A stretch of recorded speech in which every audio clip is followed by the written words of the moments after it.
네, 반갑습니다. 루시아트의 장우현입니다. 오늘도 영화에 관한 리뷰를 해볼까 하는데요.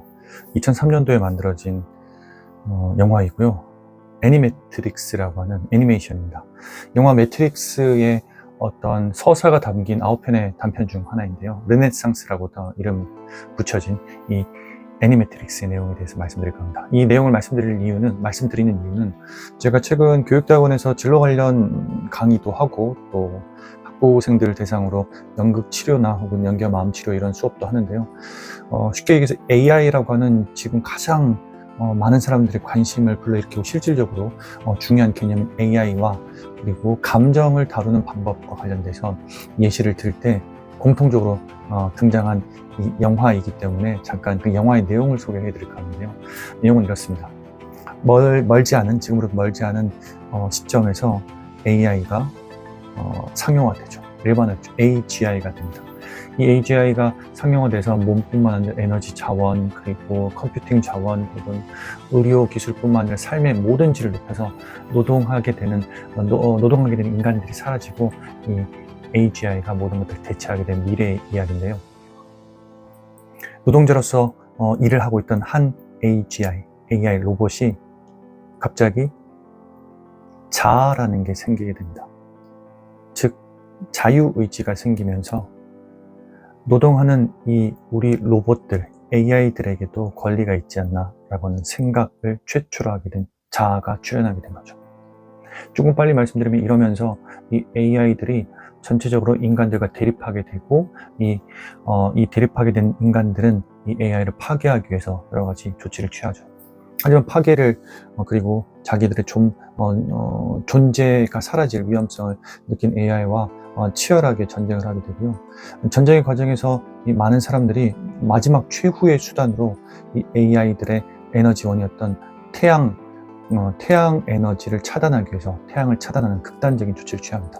그래서 순간 전세가 조금 바뀌고 인간이 전쟁에서 우세를 점했지만 태양이 사라진다는 것은, 이 자연의 에너지가 사라진다는 것은 인간들에게도 굉장히 큰 영향을 미칠 수밖에 없었죠.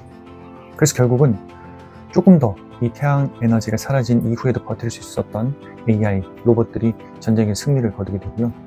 이 전쟁은 막을 내립니다. 하지만 그럼에도 불구하고 이 태양광이 사라졌기 때문에 AI 입장에서도 굉장히 생존의 위협을 느끼게 되죠.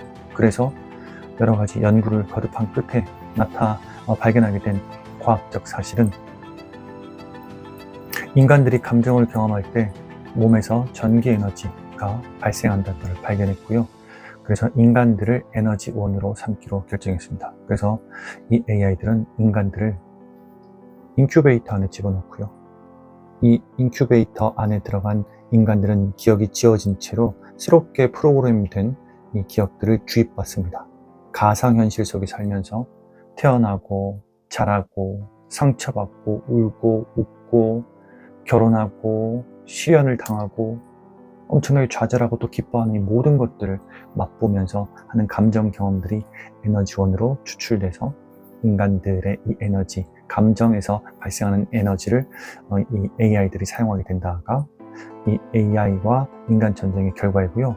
매트릭스에서는 이 인큐베이터에 갇혀있던 한 인간, 키아누 리브스가 연기한 이 네오라는 역할이죠. 이 네오가 갑자기 자기가 인큐베이터 안에서, 환상의 공간 안에서, 가상현실 안에서 살면서 이 모든 것들이 현실이 아니라는 것을 깨닫게 되면서 각성하는 순간, 인큐베이터에서 빠져나오는 순간부터 이 모든 내용들이, 주요한 내용들이 전개되는 거죠. 그래서 사실 이 영화를 만든 오셔스키, 처음엔 형제, 나중엔 남매, 그리고 지금 자매가 된 성별에서 바꾸던 이 감독들은 이 모든 영화의 설정들을 불교적 세계관에서 가져왔다라고 많은 환상들이 이미 얘기를 했죠. 불교에서는 이렇게 현실이 환상이고, 그리고 우리가 현실 속에서, 가상의 현실 속에서 혹은 환상 속에서 헤매고 있고, 이것들이, 환상이라는 것들을 깨닫게 되는 순간 깨달은 자가 되고 이것을 부처라고 부른다라고 얘기하고 있습니다. 그래서 여기까지 이 영화의 내용에, 애니매트릭스에 대한 내용을 말씀드렸는데요. 이걸 정리하면서 좀 말씀드리고 싶은 내용은 두 가지입니다. 첫 번째로, 이 영화의 배경이 되는 이 내용들은 사실 지금 현재 현실화되고 있어요.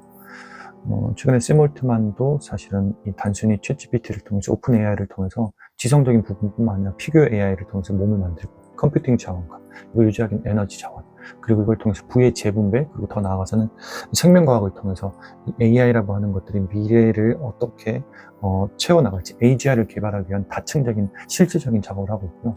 굉장히 유토피아적으로 보고 있지만 사실은 이 애니매트릭스처럼 만약에 어떤 AI가 각성을 하고 AI가 우리가 만든 AI라는 기술이 인간과 갈등을 일으키게 된다면 굉장히 또 유토피아가 아닌 디스토피아적인 어떤 현실이 다가올 수도 있다는 부분이 굉장히 중요한 거죠. 그래서 그걸 위해서는 인간이 AI 기술을 발전시키는 빠른 속도만큼, 이것들에 투자하는 만큼, 이것들로 수반될 수 있는 아주 핵심적인 문제, AI의 인권이 아니죠, 권리와 어떤 AI를 어떤 식으로 윤리성과 관련돼서 어떤 식으로 이것들을 함께 다룰지에 대한 기술적인 고민과 인간적인 고민들, 권리에 대한 고민들, 존엄성에 대한 고민들을 함께 진행돼야 되는 게 굉장히 중요한 어떤 시사점이라고 볼 수 있을 것 같습니다.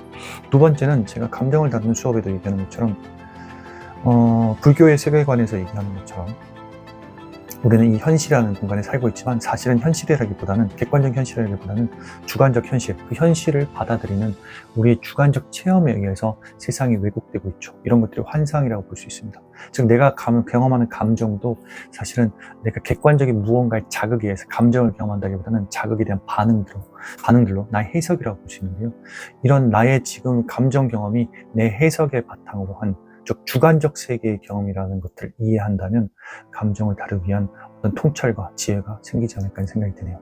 그래서 오늘 여기까지 영화 애니매트릭스 르네상스 편에 대한 리뷰를 해드렸고, 그리고 이것과 관련된 AGI 기술을 받아들이는 우리들의 태도와, 그리고 감정을 다루기 위한 새로운 방법론, 새롭다기보다는 기존의 방법론들, 불교에서 제시하고 있는 방법론이 일상에서 얼마나 도움이 될 수 있는지는 얘기를 잠깐 했습니다. 여기까지 하도록 하죠. 감사합니다.